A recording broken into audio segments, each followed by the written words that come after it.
The 11th season of Consider This is brought to you in part by From the Top, a national program showcasing the musical talents of young people. From the Top can be heard on KVNO Classical 90.7 each Saturday at 6 p.m.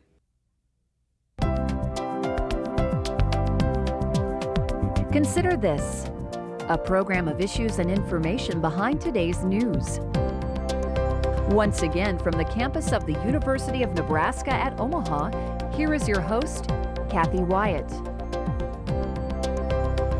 6 infants have died in Douglas County this year. That number is up from this same time last year. Why? Experts say improper sleeping arrangements are a common factor.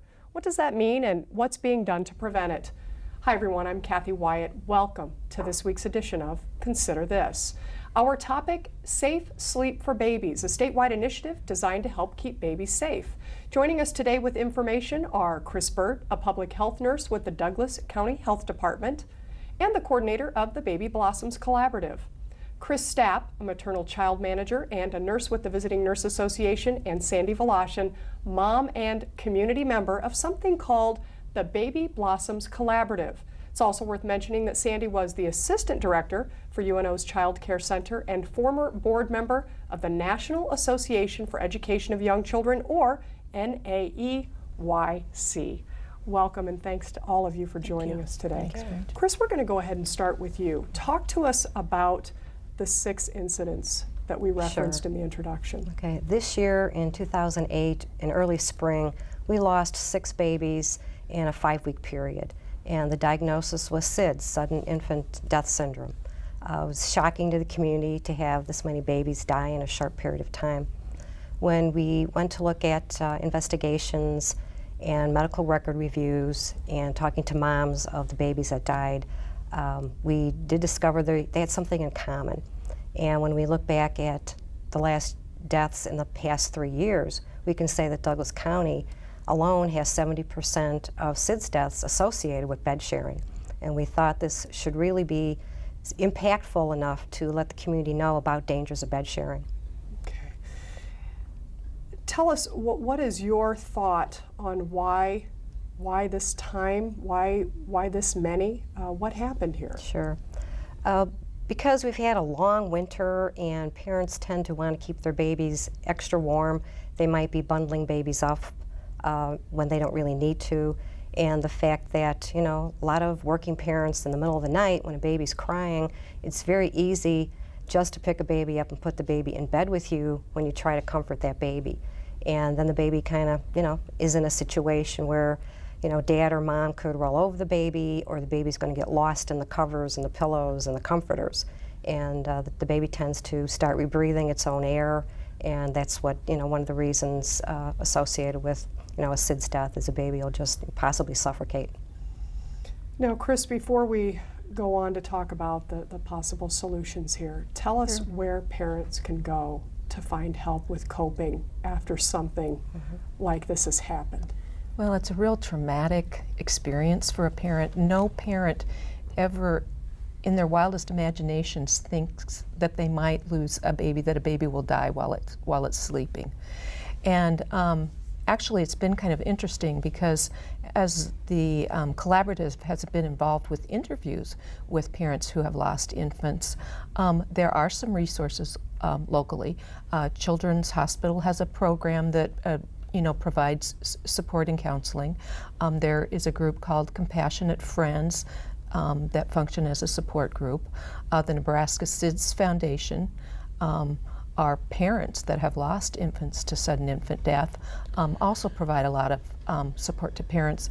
But one thing that we found is that we really needed additional resources, and it was really neat from the collaborative efforts to see the health department, who really is our infrastructure for the Baby Blossoms Collaborative, step up and develop a program, a bereavement program for these parents called HUGS. And Chris has been real instrumental in that group, which has been a really neat thing for parents in very difficult situations. Chris, talk about that program. Sure. Yes, the HUGS program, which stands for Healing Unresolved Grief Group Support, was started primarily because moms of loss have said, you know, in North Omaha, we really don't have anything accessible for us for a grief support group. So with that request, the health department, you know, stepped up and said, well, let's figure out how to do this so that it's convenient and near you where you live. And in that process, we have facilitators, they're volunteer facilitators who will come together twice a year for 7-week sessions for moms of loss. And we are also starting monthly sessions where dads or significant others can also come and share their story together. And you know, hopefully it'll help them with healing and think about their own self-care and how to move forward.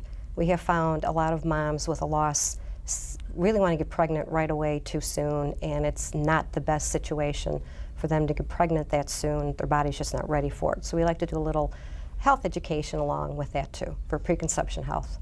For those people who are, I mean, obviously this would be devastating, and to have to think about even reaching out to try to get that help, what would you advise people who are watching or who know of someone? Sure. What's that? Sure. How do you take that first step? I think because we are all compassionate about families of loss, that you need just to simply say, I'm really sorry, and I know there are other women out there who'd like to talk with you and share their sorrow with you, that they don't have to go through this alone.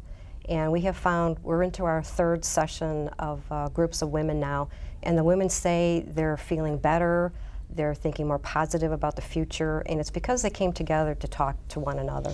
So people, you know, if you think after the funeral everything goes back to normal, that's not the way it is. And when family members get tired of hearing your story, you can reach out to other people in the community.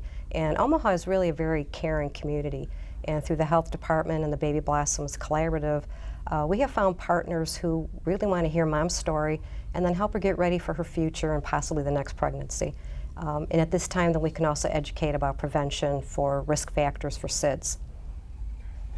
So that helps from that regard, and I think also obviously has inspired you to move forward with this statewide initiative to propose some solutions to this to try to help people that way as well. Talk to us about the statewide initiative. Sure.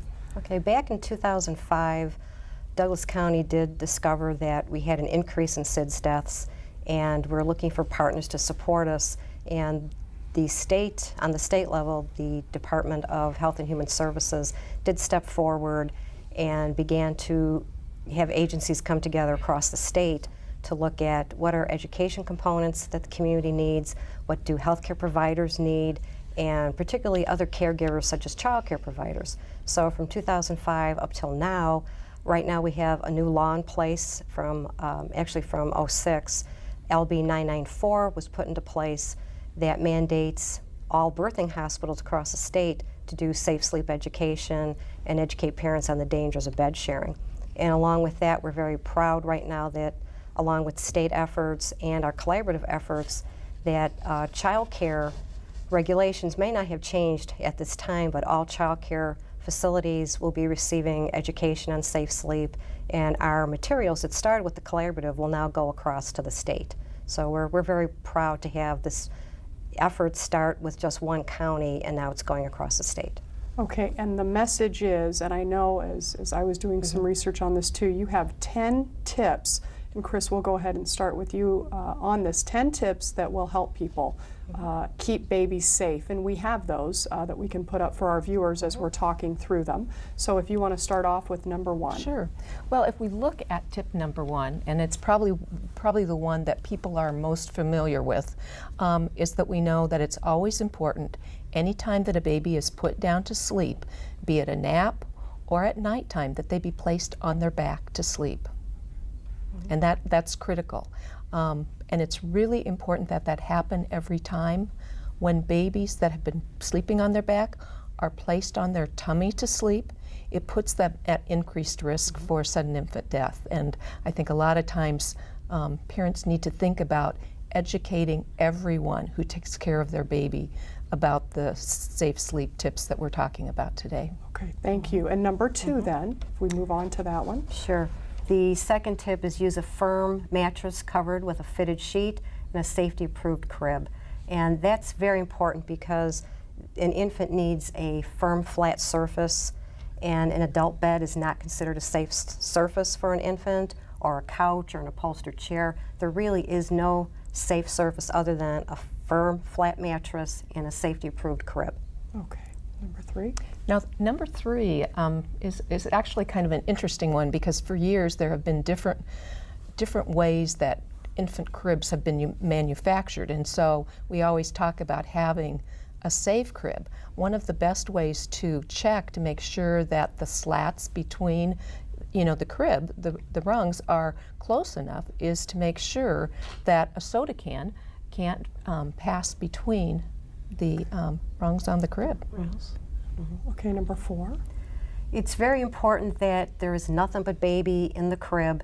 It's important for families to remember to remove pillows, blankets, any stuffed animals from the crib, and that includes not using bumper pads. And again, these are recommendations for infants under 1 year of age, so that as an infant becomes 1 year and older, these little objects in the crib are not as dangerous for them. But when they're very young, under a year old, they're not able to pick up their head very well. And when they start turning over, you don't want them to turn into an object where they start rebreathing their own air. All right. Number 5. In fact, I brought some help with me today. And a lot of people, on our tips here, we talk about blanket sleepers for babies. We also use the terminology sleep sack. And the reason these are being promoted is oftentimes when infants are young, their ability to modulate or control their temperature evenly is not well in place. And so parents, we also tend to overheat babies by making sure that they're warm. So we tend to put too many blankets on them. So when you're trying to judge the temperature that a baby needs, you want to think about what you're comfortable in, because that same amount of clothing is probably what the infant is going to need. And the reason we're encouraging the blanket sleeper or the sleep sack, you can see, and there are no sleeves. It's a wearable blanket. The purpose of that is that a blanket, if it is in the crib, the baby can sometimes loosen that, and if that comes over their face, then the baby's in a position where they're rebreathing the carbon dioxide they're blowing off. And when babies start to rebreathe that, then it changes their breathing pattern, slowing it down, and oftentimes that can be a cause of death in infants. Okay, thank you. All right, number 6. Chris, we'll have you take number 6. Sure. As Chris was mentioning, it's very easy for babies to overheat, and you want a baby's temperature to be no higher than 70 degrees, and to not put too many layers of clothing on babies. So that if you're wearing a sweatshirt and you're in the house and that's what makes you feel comfortable, you wouldn't want 2 or 3 layers of clothing on an infant. Babies have difficulty regulating their own temperature for their first year of life. To reiterate, the baby's temperature is 70 degrees. That doesn't mean with a thermometer or We're talking about temperature. room temperature. room temperature. The room Okay. temperature. Just wanted to Yes. make sure. Thank you. All right, number 7. Gosh, I was kind of stole your steam on that one, didn't I? I was jumping on here. This is an interesting one. Number 7, actually, when the American Academy of Pediatrics looked and revised its safe sleep recommendations, gosh, that would have been in the fall of 2005. They mentioned that they believe that providing a pacifier for a baby to suck on when you lay them down to sleep may actually keep the baby from sleeping less deeply, and so that actually has a protective factor. They don't really know the mechanism why. It sounds a little bit crazy. We do know with babies that are breastfeeding that it is important not to introduce a pacifier until breastfeeding is established, because that would confuse the baby. So that's probably a new one. A lot of people have not heard. Now that doesn't mean that a new mother needs to stay up all night to make sure that that baby keeps sucking on the pacifier. You would just place the pacifier when the baby was put to bed, and when the pacifier falls out, it falls out, because sometimes parents will take these so literally that they can exhaust themselves, to just to know that that's an additional recommendation and tip. Okay. Number 8. Sure. It's important to create a smoke-free zone around the baby, and this also should start when mom's pregnant. If a pregnant mom is exposed to cigarette smoke, that actually is correlated to the infant, when the infant's born, to have a higher risk for SIDS. And after the baby's born, it's still considered secondhand smoke for the baby at that point, and secondhand smoke is a risk factor for SIDS. So we highly recommend that when families are planning a pregnancy, or when mom definitely is pregnant, that there's no smoking in the home, and definitely after the baby's born. Okay. Number 9. Number 9, this is actually another American Academy of Pediatrics recommendation that was a little bit new, where they are really encouraging that babies should sleep near their parents in the same room, but in their own sleep space, because they feel that the parents are more in touch with how that baby is breathing, and they're just able to better meet their needs that they're close by. It's a good idea that the babies sleep in the parents' room for the first 6 months of life, and then at that point they can probably go in their own room. The other thing I was thinking to mention is there's a little phrase called "share your room, not your bed," and it'd be nice if people could start saying that and repeating it and sharing that with friends and family, because that'll help people not think to bed share. So share your room, but not your bed is a nice little phrase to remember. Okay. And we know some families, you know, space can be an issue, and so there may not always be space for that baby, maybe right in that room, but an area that's in close proximity. I think that's the most important piece. Okay. And number 10. It's great to remember that babies really need to have some tummy time, and this is when they're awake. So that tummy time is actually on a blanket on a floor where there's toys in front of them, there's contact with their caregiver, mom or dad, and they're playing. But once baby gets a little tired and puts her head down or his head down, then they are going to be at risk for possible SIDS, because they're laying on their tummy and they might start rebreathing their own air again. So tummy time does need to be supervised. Okay. Thank you. So those are the 10 tips. And Sandy, I want to jump over to you now, and let's talk about this Baby Blossoms Collaborative. You're a parent yourself. I'm a parent. Tell us about your kids, because we know you want to do that. So we'll start off that way. I have a 4-year-old Liberty and a 7-month-old Truman. And I initially got started with the collaborative, I believe it was even before I had Liberty, wanting to educate the parents whose children I cared for, helping them to make sure that they got the greatest start possible. And then when I became a parent and seeing how intensely I loved my children, it made even more sense for me to want to go out and help parents prevent a loss. I'm not one that does the let's fix it after it happened. Let's prevent it from happening in the first place, because no one wants to have to deal with that grief. And how did you find out about this? I've worked with Chris for a number of years through the early childhood field and doing safe sleep and health education for child care providers.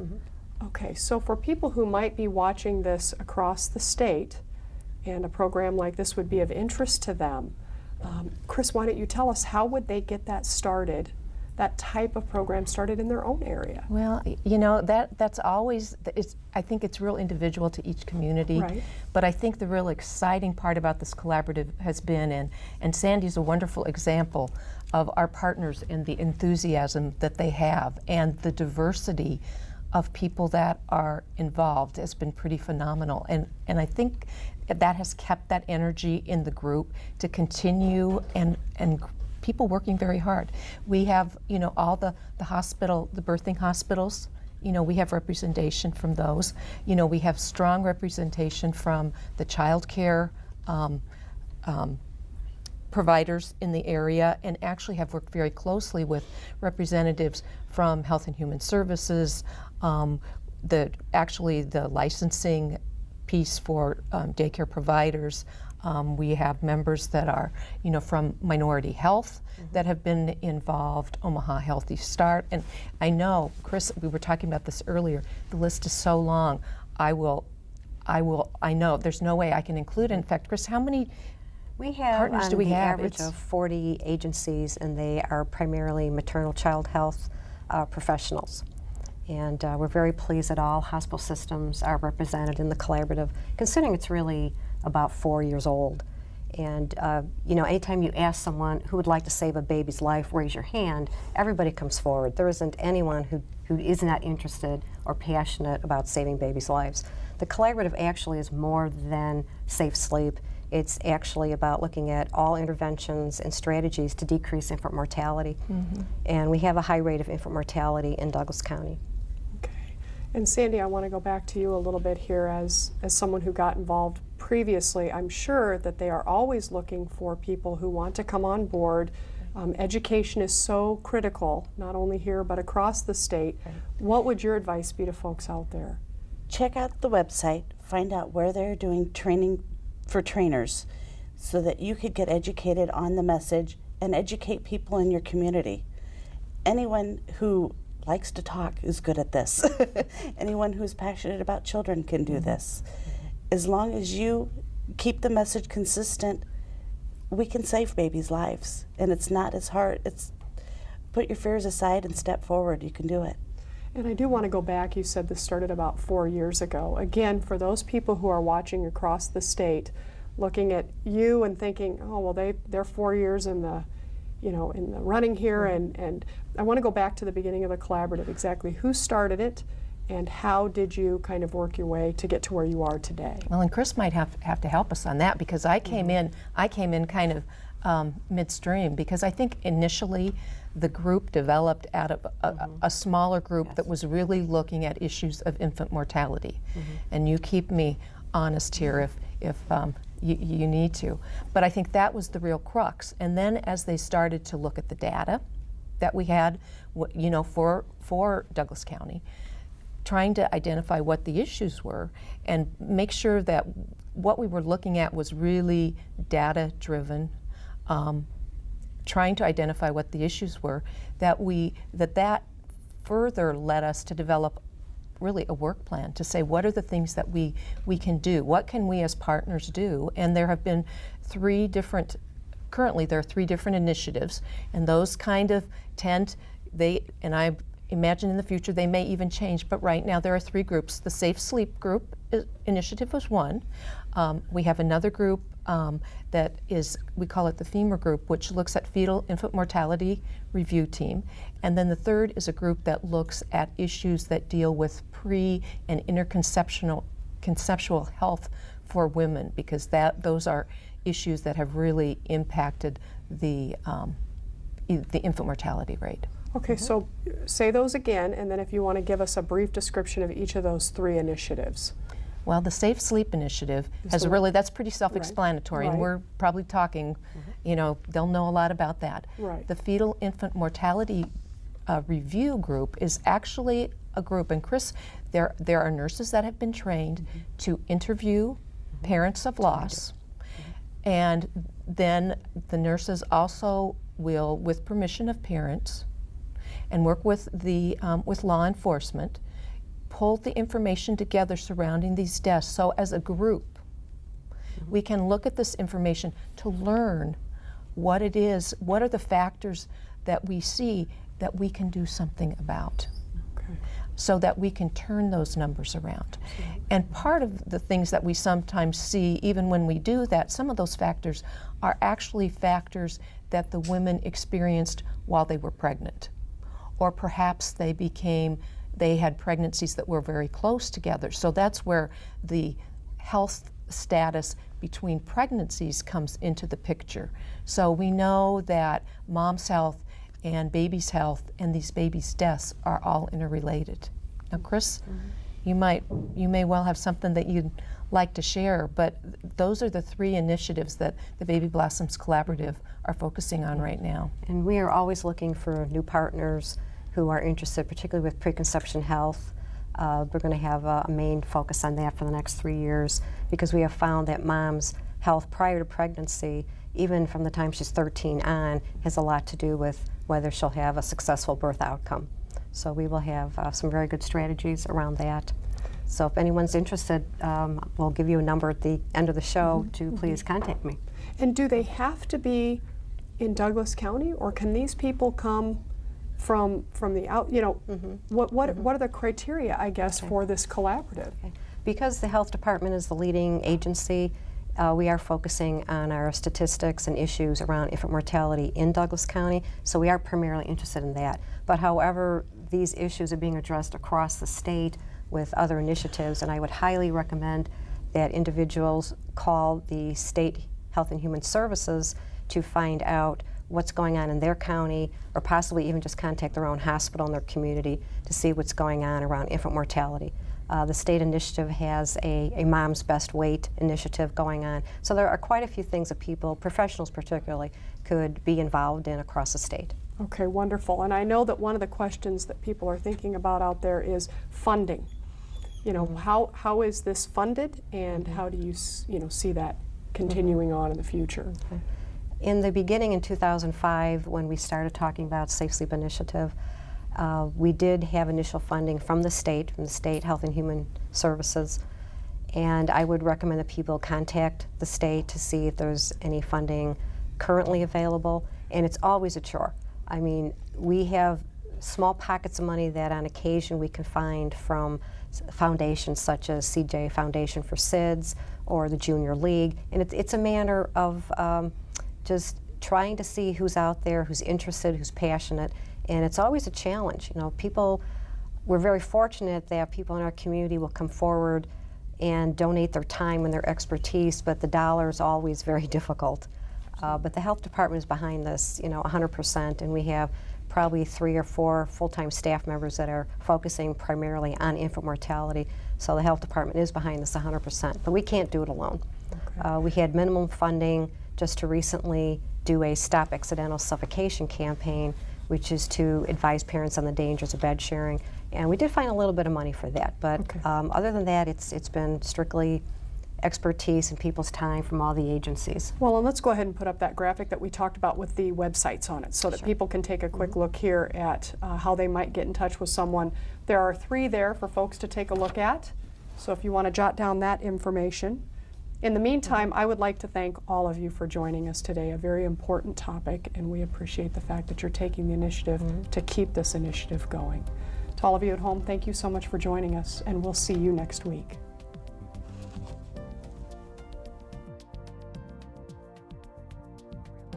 Can be found at unotv.unomaha.edu. If you'd like to share your comments about this show, call UNOTV at 402-554-2516 during regular business hours. The 11th season of Consider This is brought to you in part by From the Top, a national program showcasing the musical talents of young people. From the Top can be heard on KVNO Classical 90.7 each Saturday at 6 p.m.